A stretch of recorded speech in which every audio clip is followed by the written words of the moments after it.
ښه، دا د فیمینیلو لیمو یا د وزر لس لیمو یو باغ دی. په دې کې تاسې ګورئ چې د لیموانو کې دا د واټر سپراوټ یا دغه تیزې وده کوونکي لښتې چې دي دا پکې زیاتې دي. نو د دې په شاخبرۍ کې اول همدغه لښتې په نښه کېږي او بیا نور بوټي را جوړېږي. دلته تاسو وګورئ دغه ملګري لګیا دي شاخبري پکې کوي. نو اول ته یې همدغه واټر سپراوټ لښتې لرې کوي. دلته نږدې نه هم تاسو ته وښیم، لکه دغه لښته که چېرې تاسو وګورئ دا یوه دا لښته دا د بوټي د دغه ځینه دې شروع کړې ده. نو یا دغه لښتې ته که چېرې تاسې وګورئ دا یوه دغه لاس چې ما پېښی دی دا که چېرې تعقیب کړو د هغه سر نه یې شروع کړي. دا په هماغه نقطو کې چې کوم ځای نه دوی وده شروع کړې ده دا وهل کېږي، وهل غواړي. نو دلته تاسې دا بوټي ګورئ او هغه بوټي هم درته ښیم چې اوس را جوړ شول، لکه شاخبري پکې وشوه. نو دغه بوټو ته راځو، دا هم تاسو باندې ګورم دغه دوه بوټي درې بوټي را جوړ شوي دي.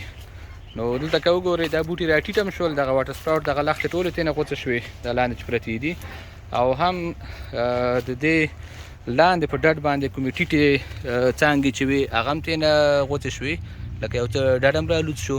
او بل په ډډ باندې چې کومې مایده ماینده وړې وړې نرۍ نرۍ څانګې وې چې هغه نه میوه نیوله او نه د هغې نه بله ښه څانګه جوړېدله، نو هغه څانګې هم ترېنه لرې شوې، لکه د بوټي مکمله صفایي وشوه. نو په لیموانو کې همیشه باید همدغه رقم باندې شاخبري وشي چې دغه واټر سپراوټ لښتې چې دي دا باید ترېنه ټول راویستل شي.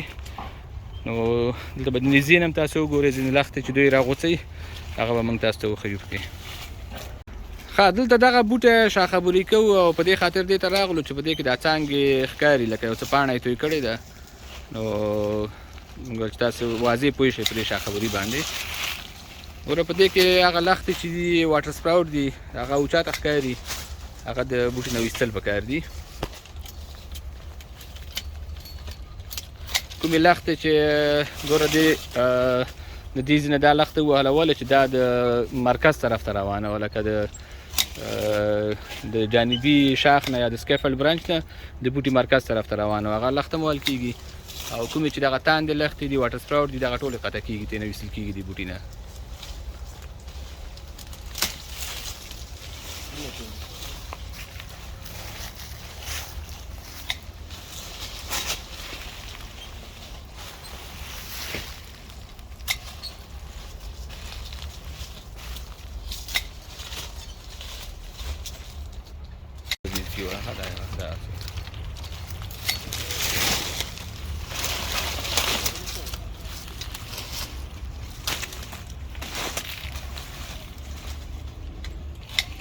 ښه، بل د دې بوټي په دې ډډ باندې په خپله تنه باندې په عمومي تنه باندې چې کومې وړې وړې څانګې دي، وچې څانګې دي، دغه مایده مایده څانګې دي، که دا وچې او کشني دغه ټولې ترېنه لرې کول پکار دي چې دا ډډ صفا راشي. او بیا کومې لښتې چې د اندازې نه ډېرې ټیټې دي هغه هم وهل غواړي، لکه تر دغه اندازې پورې د دې نه دغه مایده مایده دغه ګڼې لښتې او څانګې دا به ټولې ترېنه لرې شي، پاکې شي.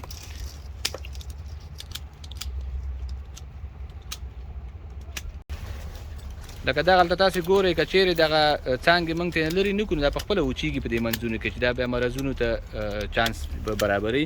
دغه څانګه که چېرې تاسو وګورئ دا ګورئ پاتې شوې ده دلته نوره خپله وچه شوې ده.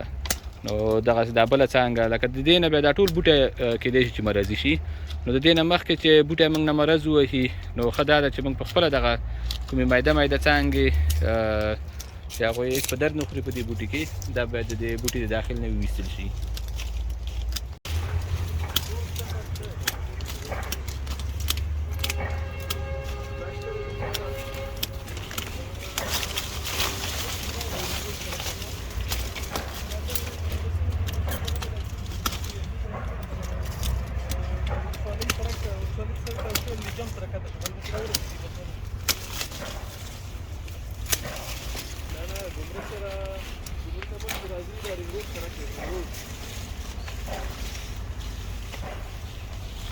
ګورئ دغه بوټی شاخبري شو را جوړ شو، دا په دغه شکل باندې بوټی و.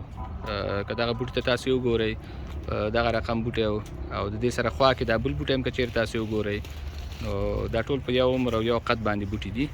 نو دا چې راچا خبرې شو را جوړ شو په دغه شکل باندې. تاسو ګورئ دومره لښتې د دې بوټي نه لرې شوې، خصوصا دا هغه لښتې وې چې بیکاره وې، لکه په درد نه خوړل کېدې. نو دلته کومو ځایونو کې چې واټر سپراوټ و، تاسو هغه ځایونه کتلی شئ چې دې نه ووهل شو، لرې شو ترې نه. لکه دغه ځایونه وګورئ، دلته لښتې وې، دلته وه، په دغه ځای کې وه، او دغه ساحه کې وه غټه لښته وه، همداسې مخکې نور. او بل په ډډ باندې چې کومې وړې وړې څانګې وې هغه هم ترې لرې شو، هم ډډ لږ را صفا شو.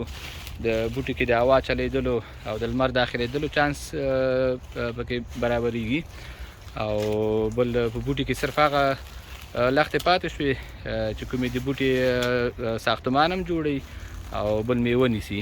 هغه لښتې چې میوه نه نیسي او بوټي کې هسې مزاحمت یې کولو، یا هغه مرضي څانګې وې، وچې څانګې وې، واټر سپراوټ څانګې وې، هغه ټولې څانګې د بوټي نه ووتلې.